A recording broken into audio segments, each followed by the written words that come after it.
देव दीपावली का पावन पर्व है।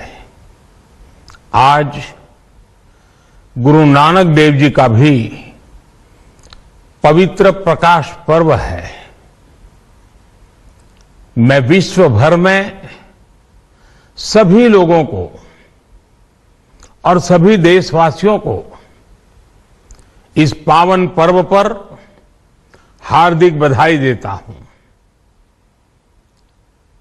ये भी बहुत सुखद है कि 1.5 साल के अंतराल के बाद करतारपुर साहिब कॉरिडोर अब फिर से खुल गया है। साथियों, गुरु नानक जी ने कहा है, बीच दुनिया सेवी कमाइए त दरगिही बेसन पाइए। यानी संसार में सेवा का मार्ग अपनाने से ही जीवन सफल होता है। हमारी सरकार इसी सेवा भावना के साथ देशवासियों का जीवन आसान बनाने में जुटी है।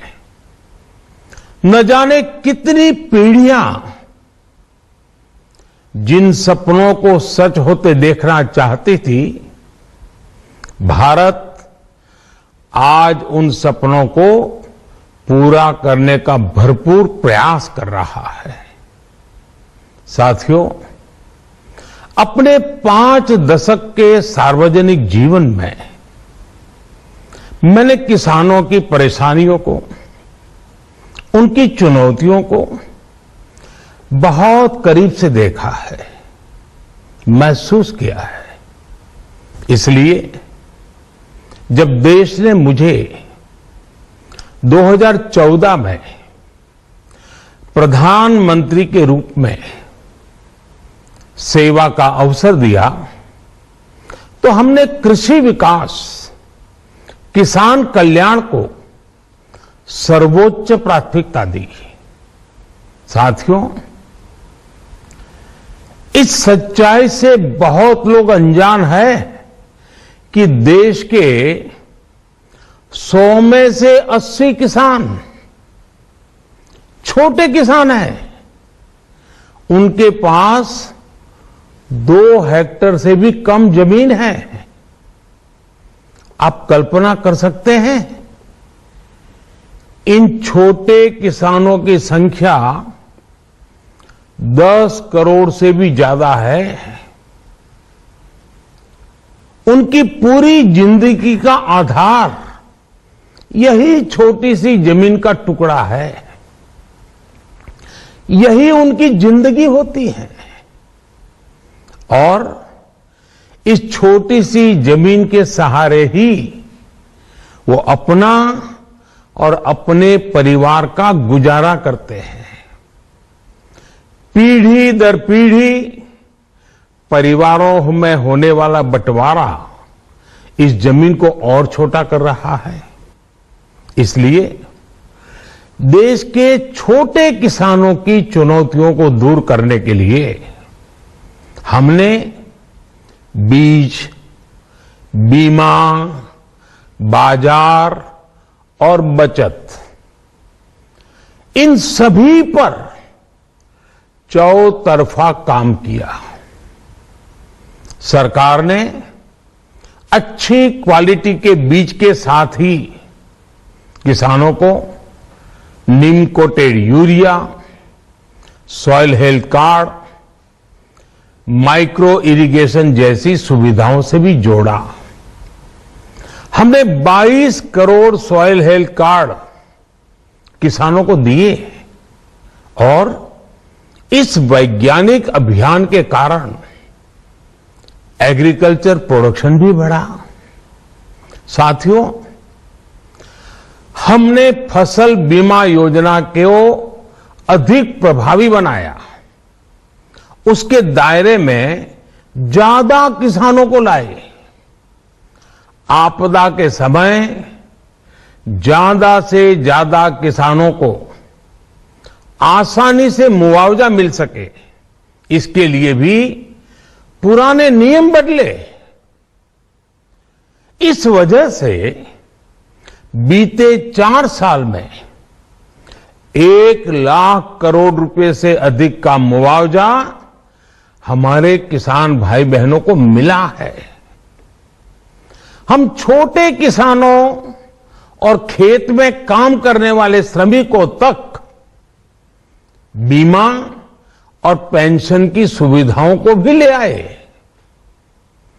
छोटे किसानों की जरूरतों को पूरा करने के लिए सीधे उनके बैंक खातों में 1,62,000 करोड़ रुपए ट्रांसफर किए, सीधे उनके खाते में।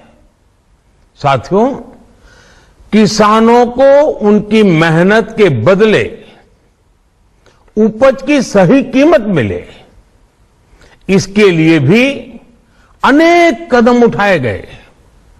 देश ने अपने रूरल मार्केट इंफ्रास्ट्रक्चर को मजबूत किया। हमने एमएसपी तो बढ़ाई है, साथ ही साथ रिकॉर्ड सरकारी खरीद केंद्र भी बनाए। हमारी सरकार द्वारा की गई उपज की खरीद ने पिछले कई दशकों के रिकॉर्ड तोड़ दिए हैं। देश की 1,000 से ज्यादा मंडियों को ई नाम योजना से जोड़कर हमने किसानों को कहीं पर भी अपनी उपज बेचने का एक प्लेटफॉर्म दिया और इसके साथ ही देश भर की कृषि मंडियों के आधुनिकीकरण पर भी हमने करोड़ों रुपए खर्च किए। साथियों, आज केंद्र सरकार का कृषि बजट पहले के मुकाबले 5 गुना बढ़ गया है। हर वर्ष 1.25 लाख करोड़ रुपए से अधिक कृषि पर खर्च किए जा रहे हैं। 1 लाख करोड़ रुपए के एग्रीकल्चर इंफ्रास्ट्रक्चर फंड के माध्यम से गांव और खेत के नजदीक भंडारण, इसकी व्यवस्था, कृषि उपकरण जैसी अनेक सुविधाओं का विस्तार, ये सारी बातें तेजी से हो रही है। छोटे किसानों की ताकत बढ़ाने के लिए 10,000 एफपीओ किसान उत्पादक संगठन बनाने का अभियान भी जारी है। इस पर भी करीब 7,000 करोड़ रुपए खर्च किए जा रहे हैं। माइक्रो इरिगेशन फंड के आवंटन को भी 2 गुना करके 10,000 करोड़ रुपए कर दिया गया है। हमने क्रॉप लोन भी 2 गुना कर दिया, तो इस वर्ष 16 लाख करोड़ रुपए हो जाएगा। अब पशुपालकों को मछली पालन से जुड़े हमारे किसानों को भी किसान क्रेडिट कार्ड का लाभ मिलना शुरू हो गया है। यानी हमारी सरकार किसानों के हित में हर संभव कदम उठा रही है, लगातार एक के बाद एक नए कदम उठाती जा रही है। किसानों की आर्थिक स्थिति सुधरे, उनकी सामाजिक स्थिति मजबूत हो, इसके लिए पूरी ईमानदारी से काम कर रही है। साथियों,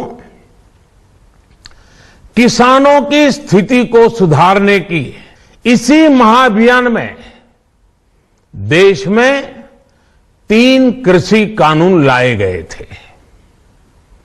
मकसद ये था कि देश के किसानों को, खासकर छोटे किसानों को और ताकत मिले, उन्हें अपनी उपज की सही कीमत और उपज बेचने के लिए ज्यादा से ज्यादा विकल्प मिले।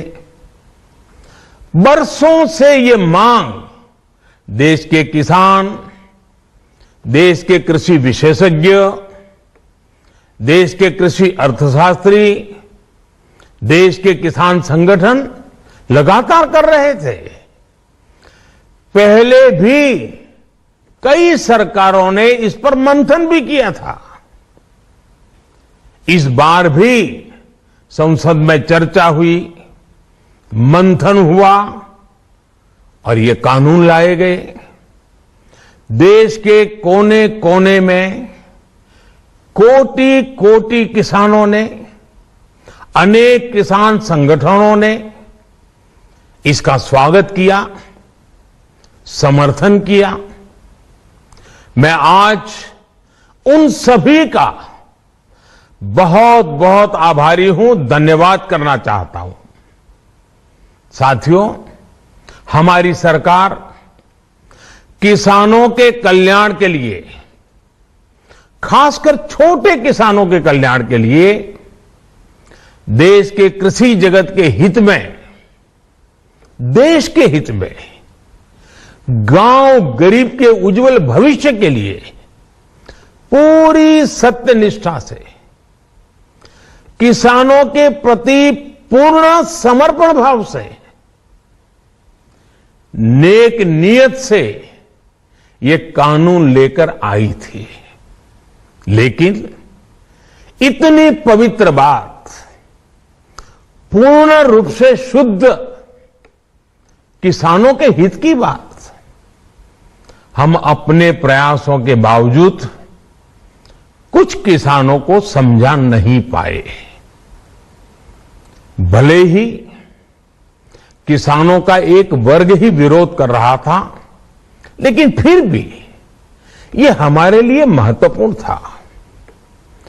कृषि अर्थशास्त्रियों ने, वैज्ञानिकों ने, प्रगतिशील किसानों ने भी उन्हें कृषि कानूनों के महत्व को समझाने का भरपूर प्रयास भी किया। हम पूरी विनम्रता से, खुले मन से उन्हें समझाते रहे। अनेक माध्यमों से व्यक्तिगत और सामूहिक बातचीत भी लगातार होती रही। हमने किसानों की बातों को, उनके तर्क को समझने में भी कोई कोर कसर बाकी नहीं छोड़ी। कानून के जिन प्रावधानों पर उन्हें ऐतराज था, सरकार उन्हें बदलने के लिए भी तैयार हो गई। 2 साल तक हमने इन कानूनों को सस्पेंड करने का भी प्रस्ताव दिया। इसी दौरान ये विषय माननीय सर्वोच्च न्यायालय के पास भी चला गया। ये सारी बातें देश के सामने है, इसलिए मैं इनके अधिक विस्तार में नहीं जाऊंगा। साथियों, मैं आज देशवासियों से क्षमा मांगते हुए सच्चे मन से और पवित्र हृदय से कहना चाहता हूं कि शायद हमारी तपस्या में ही कोई कमी रही होगी, जिसके कारण दिए के प्रकाश जैसा सत्य कुछ किसान भाइयों को हम समझा नहीं पाए।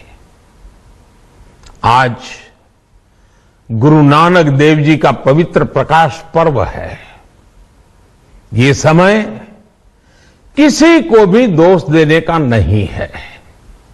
आज मैं आपको, पूरे देश को ये बताने आया हूं कि हमने 3 कृषि कानूनों को वापस लेने का, रिपील करने का निर्णय लिया है। इस महीने के अंत में शुरू होने जा रहे संसद सत्र में, इसी महीने में, हम 3 कृषि कानूनों को रिपील करने की संवैधानिक प्रक्रिया को पूरा कर देंगे। साथियों, मैं आज अपने सभी आंदोलनरत किसान साथियों से आग्रह कर रहा हूं, आज गुरु पर्व का पवित्र दिन है। अब आप अपने अपने घर लौटे, अपने खेत में लौटे, अपने परिवार के बीच लौटे। आइए एक नई शुरुआत करते हैं। नए सिरे से आगे बढ़ते हैं। साथियों, आज ही सरकार ने कृषि क्षेत्र से जुड़ा एक और अहम फैसला लिया है। जीरो बजट खेती यानी प्राकृतिक खेती को बढ़ावा देने के लिए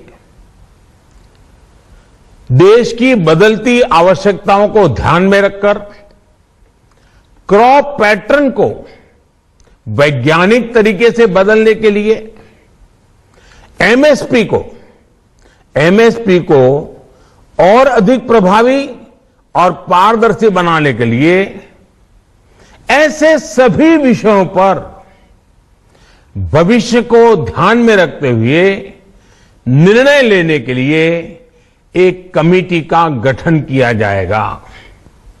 इस कमेटी में केंद्र सरकार, राज्य सरकारों के प्रतिनिधि होंगे, किसान होंगे, कृषि वैज्ञानिक होंगे, कृषि अर्थशास्त्री होंगे। साथियों, हमारी सरकार किसानों के हित में काम करती रही है और आगे भी करती रहेगी। मैं गुरु गोविंद सिंह जी की भावना में अपनी बात समाप्त करूंगा। देहि शिवावर मोहे इहे, शुभ कर्मन ते कबहू न टरो। हे देवी, मुझे ये वर दीजिए कि मैं शुभ कर्म करने से कभी पीछे ना हटूं। जो किया किसानों के लिए किया, जो कर रहा हूं देश के लिए कर रहा हूं। आप सभी के आशीर्वाद से मैंने मेहनत में पहले भी कोई कमी नहीं की थी।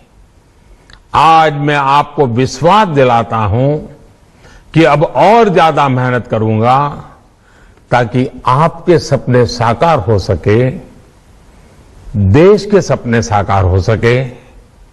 आपका बहुत बहुत धन्यवाद। नमस्कार।